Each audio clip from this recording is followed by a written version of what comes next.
kanat talbasu thiyabil mu'asfarah wa hiya muhrimah. Bahwa Aisyah radhiyallahu anha memakai pakaian kuning sementara ia sedang berihram. Nah, jadi selama pakaian itu tuh nggak terlalu mencolok, nggak menyolokkan pandangan dan juga memenuhi syarat-syarat hijab, jadi boleh apa enggak dipakai? Syarat ketiga, pakaian tersebut harus tebal dan juga harus tebal dan tidak menutupi lekuk tubuh. Nah, ini nih masalah yang paling sering ditemui di dunia fashion. Kadang-kadang nih kita nemu sebuah pakaian, misalnya itu tuh bagus, keren, estetik, tapi bahannya tipis. Kalau enggak, bahannya tuh ngepres tubuh kita gitu.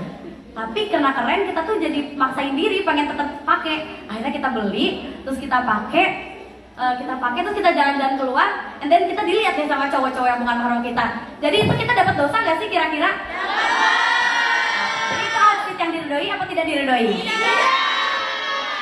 Nah, benar banget kata Rasulullah SAW, "Sinfani min ahlin nari lam arahuma, wa nisaun kasiyat, ariyat, mumilat, ma'ilat, ru'usahunna ka'asnimatil buti al-ma'ilah, la yadkhulna jannah wa la yajidna rihaha." Dua golongan dari penghuni neraka yang belum pernah aku lihat. Dan wanita-wanita yang berpakaian tapi telanjang, mereka berjalan dengan aku dan berlenggak-lenggok, kepala mereka bagaikan punuk unta yang miring. Mereka tidak akan masuk surga, bahkan tidak akan mencium wanginya. Maksudnya pakaian tapi telanjang di sini apakah? Pertama, pakaian yang cuma menutupi sebagian tubuh pemakainya. Kedua, pakaian yang tipis atau transparan. Jadi tubuh orang yang pakainya tuh tubuh dalamnya bisa kelihatan. Terus yang ketiga, pakaian yang dia tuh ketat atau jadi bisa mencetak bentuk tubuh kita. Terus sedangkan kalau maruna kepala bagaikan punuk unta yang miring di sini tuh maksudnya jadi gini, cewek-cewek itu kan suka ikat rambut, suka dikonde atau disanggul kan. Nah biasanya kalau kita pakai kerudung si kondenya tuh jadi menjulang tinggi gitu, jadi ngejendol gini nih kayak punuk unta. Nah itulah kenapa sama Rasulullah dibilang seperti kepala punuk unta yang miring. Nah Rasulullah menisbatkan orang-orang yang tadi itu sebagai penghuni neraka loh. Ngeri banget kan? Makanya kita penting bagi kita buat milih pakaian yang gak tipis, gak ketat, dan juga kalau pakai kerudung jangan seperti punuk unta yang tadi.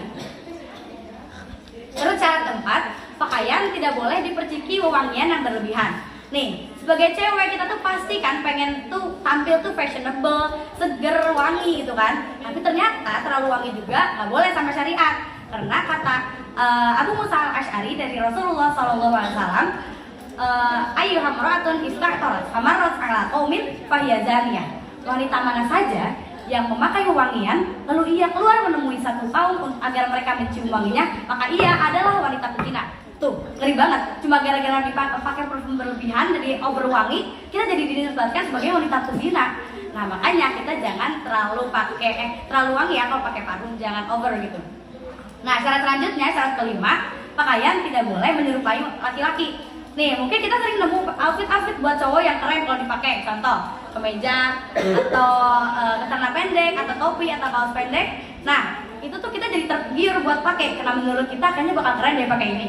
Nah, padahal hal itu dilarang banget loh sama agama kita. Rasulullah bahkan melaknat wanita-wanita yang mengikuti menyerupai laki-laki. Kenapa? Karena kalau kita menyerupai laki-laki, otomatis kita melencengi fitrah kita dong. Kita nggak bersyukur sama apa yang udah Allah takdirin buat kita. Kita kan ditakdirin menjadi wanita, makanya kita harus pakai pakaian yang emang sesuai fitrah wanita aja, nggak lebih dari itu. Syarat terakhir, syarat keenam, pakaian hendaknya tidak menyerupai wanita kafir.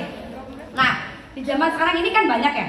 Misalnya fashion yang bertemakan western style atau Korean style atau style khas negara lain lah, yang emang sebenarnya itu tuh fashionnya tuh kurang cocok kalau dipakai sama muslimah.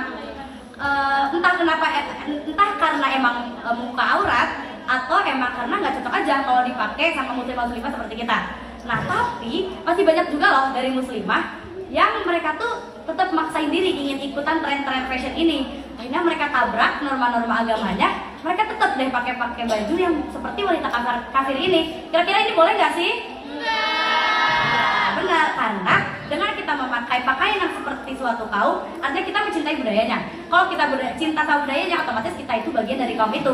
Karena seperti hadis yang sering banget yang familiar kita dengar, man tasyabbaha bil qaumin fahuwa minhum. Barang siapa yang menyerupai suatu kaum, maka ia adalah bagian darinya. Adik-adik yang dirahmati Allah, setelah kita mengetahui syarat-syarat OOTD yang dibolehkan sama syariat, kita jangan sampai lupa sama satu hal ya. Nih, jangan sampai kita juga kebanyakan nimbun-nimbun baju ya adik-adik. Walaupun emang wanita itu emang fitrahnya kan ya, suka mencocokkan pakaian, suka matchingin outfit dan lain-lain. Jangan sampai kita kebanyakan beli-beli baju, akhirnya kita simpan, kita timbun-timbun sampai banyak yang nggak pakai, dan akhirnya malah jatuh ke hukum mubazir. Nah, selain itu, kita kalau membelanjakan uang dalam jumlah besar buat beli pakaian gitu, itu masuknya ke sikap yang berlebihan dan juga boros. Dan hal itu nggak baik loh di dalam agama kita. Dan juga nanti pas hari kiamat kita kan bakal diminta pertanggungjawaban dari semua hal tentang urusan harta. Nah, maka dari itu, biar hisab kita nggak berat, kita juga beli bajunya seperlunya aja ya. Dan juga mudir kita Ustaz Latif pernah berkata, kalau misalnya kalau kita beli satu baju baru, lebih baik kita keluarkan atau kita sumbangkan satu baju lama. Biar apa?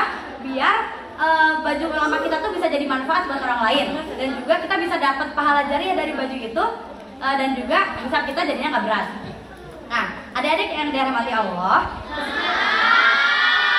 kesimpulan dari taklim Anda ini, pakai pakaian yang stylish itu boleh. Artinya ber-OOTD dengan stylish itu boleh, asalkan tidak melencengi syariat, asalkan juga memenuhi syarat-syarat yang Anda sebutin tadi. Dan juga hendaklah kita beli baju seperlunya aja ya, jangan berlebihan, karena semua hal itu bakal dihisab nanti di hari kiamat. Demikian taklim yang dapat Anda sampaikan. Kurang lebihnya mohon maaf, karena kesempurnaan hanya datang dari Allah dan kesalahan datang dari diri Anda sendiri dan juga syaitan. Wabillahi taufiq wal hidayah. Wassalamualaikum warahmatullahi wabarakatuh.